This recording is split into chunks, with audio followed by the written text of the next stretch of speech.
이수연의 애프터 출발합니다. 마감장 다가오면서 코스닥이 하락 전환을 했고요. 유가는 장중에 88달러까지 최고치를 기록하며 계속해서 연중 신고점을 갈아치우고 있는 상황입니다. 중국은 내일 수출입 지표가 발표되는데 내수 경기가 불안하다라는 상황 속에서 내일 발표되는 지표가 또 우리 시장에는 어떤 영향 미칠지 함께 체크를 해보시는 게 좋겠고요. 장 마감 직전에 코스피 어떤 흐름인지 잠깐 짚어보고 가겠습니다. 자, 코스피는 장중 아침에 잠깐 플러스권에 들어왔는데 이내 낙폭을 키우면서 현재 구간은 2563선 지나가고 있고요. 외인 기관의 동반 매도세가 포착되고 있습니다. 외국인 같은 경우는 4거래일 만에 매도 전환한 모습, 시가총액 상위 종목들도 대부분 파란불을 켜고 있습니다. 코스닥 시장 일봉도 일중도 보겠습니다. 자, 코스닥은 흐름이 좋았습니다. 오늘 제약바이오 쪽에 매기가 쏠리면서 힘이 강했었는데 장 마감 직전에 마이너스 전환하면서 현재 구간 918선까지 내려왔고 5일선 지지 여부도 함께 지켜보시면 좋겠습니다. 자, 이런 상황 속에서 오늘 대장 종목이 있죠. 사실 오늘만 대장이었던 건 아닙니다. 에코프로가 썼던 왕관을 포스코 DX가 그대로 물려받으면서 연일 신고가를 경신하고 있는데요. 자, 이 종목 어디까지 갈지, 모멘텀은 어떤 모멘텀이 있을지 체크를 해볼게요. 8월 23일 날 유가 증권시장으로 이전할 거다라는 이야기가 나오면서 포스코 DX가 88% 정도 주가가 급등하기 시작합니다. 이날이 이전 상장 이슈가 나왔던 그 날이고요. 계속해서 가파른 상승세를 5일선을 타면서 시연을 하고 있죠. 10월 5일이 되면 코스닥의 상장 폐지안을 결정을 하게 됩니다. 임시 주주총회가 열리는 날이 10월 5일이라는 점도 체크를 보시면 좋겠고, 매출 현황 어떨까 봤더니 2분기 매출 괜찮았고 3분기 매출도 이 스마트 팩토리 사업의 수주 규모가 계속 커지면서 조금 더 2분기보다는 높아질 것으로 전망이 되고 있었습니다. 자, 포스코 DX의 대체 종목으로 포스코 홀딩스 이야기가 계속 나오고 있죠.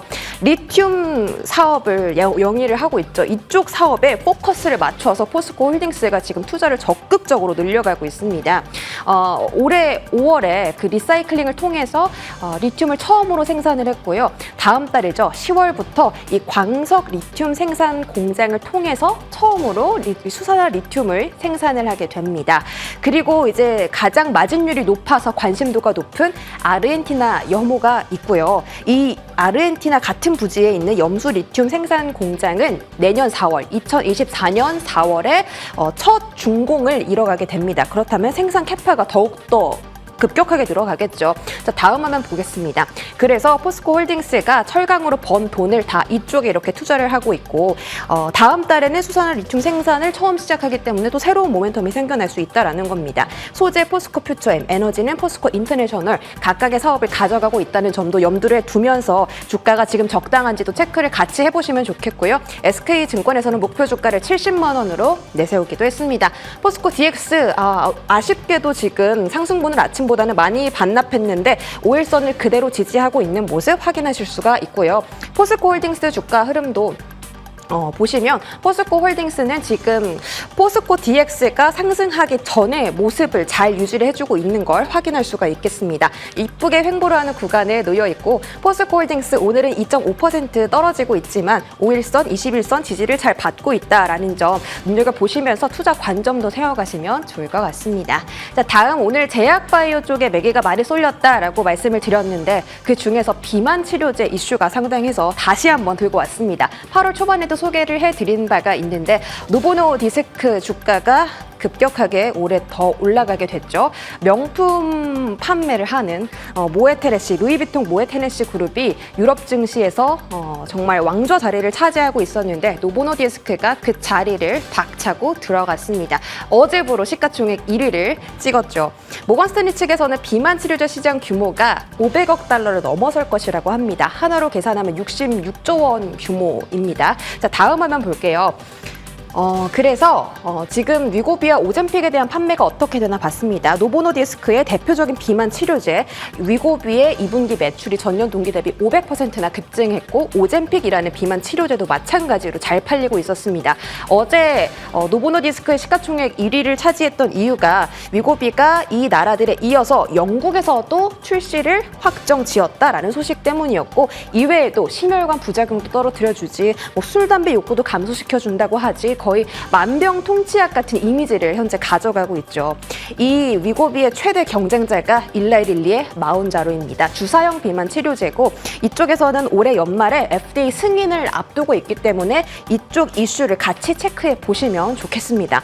자, 위고비도 그렇고 오젬픽도 그렇고 마운자로도 전부 다 GLP를 기반으로 한 약들입니다. 다음 화면 보시면 GLP 시장이 계속해서 성장할 수 있는 걸 확인해 보실 수가 있는데요. 2030년까지 85조 원 규모로 이 시장이 성장을 한다고 합니다. 키움증권도 GLP 모멘텀이 올해 연말까지 쭉 이어진다라고 본 거죠.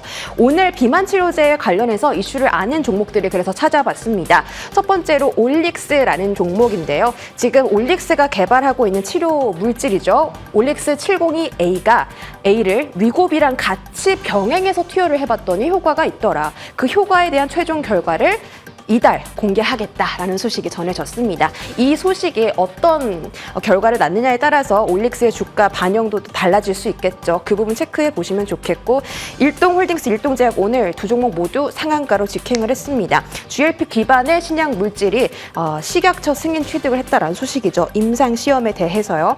임상시험이 앞으로 어떻게 이뤄갈지는 모르겠지만 어쨌든 이 소식을 안고 오늘 상한가에 도달을 했고, 앞으로 임상 실험에 대한 결과들 아주 주가에 중요한 작용을 할 것으로 보입니다. 이쪽도 체크를 해보시면 좋을 것 같네요. 자, 다음 화면 보시면 그렇게 제약바이오와 연관은 없는데 왜 주가가 올랐지 하는 종목도 있습니다. 시너지 이노베이션과 코디인데요. 뉴로바이오젠이라는 제약회사가 비만 치료제 후보물질에 대한 연구 결과를 네이처에 공개를 했는데 뉴로바이오젠의 최대 주주가 시너지 이노베이션이었습니다. 그래서 최근 일주일 동안 주가가 2배 급등하는 현상이 나타났고, 코디도 이 소식이 나오면서 장중 상한가에 직행하기도 했습니다. 코디는 이 뉴로바이오젠의 신주 인수권부 사채를 가지고 있는 기업이기 때문이죠. 그래서 두 종목도 한번 들고 와봤고요. 이쪽 비만 치료제 관련해서 체크해볼 만한 모멘텀은 두 가지가 있습니다. 10월 초에 유럽 당뇨학회가 열리고요. 11월에는 일라이릴리와 노보노디스크의 실적 발표가 있습니다. 이 두 가지 모멘텀 체크를 하면서 다음 화면 보시면 제가 8월 달에 이제 8월 9일에 이 종목들을 들고 와 봤었습니다. 비만 치료제 관련 종목들이고, 여기서 업데이트가 된 소식을 알려드리자면 펩트론이 지금 기술 이전 논의를 진행 중이다라고 써 있는데, 기술 이전이 확실시 된다면 지금도 주가가 많이 올랐지만 주가가 추가로 올라갈 수 있는 업사이드에 대한 여력이 있다라는 리포트가 나와서 이 종목도 한번 눈여겨보시면 좋겠고, 이때 브리핑을 해드리고 펩트론이라든지 인벤티지랩, 아이센스, 대원제약 모두 다 지금 좋은 흐름을 이어가고 있기 때문에 지금 구간도 매력적인 구간인지 계속해서 체크해볼 필요가 있겠습니다. 스탁 한번 보도록 할게요. 지금 화면에 나와 있는 종목들도 있고 아닌 종목들도 있네요. 올릭스 18% 급등 나타내주고 있고요. 대원제약도 7.3% 상승하고 있는 모습이네요. 이 비만 치료제 관련 종목들이 지금 아침부터 힘을 잃지 않고 탄력을 유지하고 있다는 점도 매력적으로 느껴지는데, 과연 어떤 투자 시선을 가져가면 좋을지도 지금부터 알아보시면 좋겠습니다. 이수연의 애프터 여기까지 할게요.